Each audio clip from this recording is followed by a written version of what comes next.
Bila kita dah start simpan emas, baru kita nampak simpanan bertambah.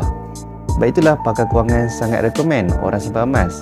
Sebab masalah kewangan ni ada dua je. Kalau kita boleh tackle dua ni, tuan-puan tak ada masalah kewangan. Pertama, masalah tak boleh menyimpan, simpan korek. Dapat gaji simpan, pertengahan bulan korek balik.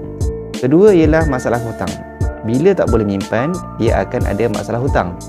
Jadi kalau tuan-puan boleh tackle dua perkara ni, masalah simpan jadi baik, masalah hutang akan reduce, akan berkurangan.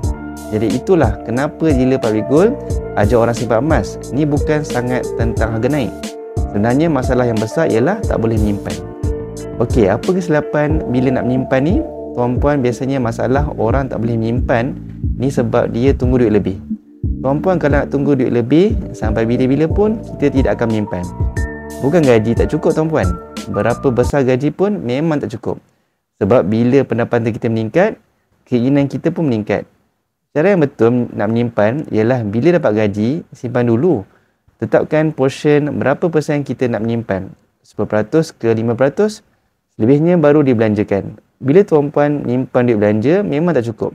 Tapi kalau tak menyimpan pun, duit belanja tak cukup juga. At least kalau kita menyimpan, walaupun duit tak cukup, kita ada simpanan. Nak saya bantu mulakan tabungan senilai RM100?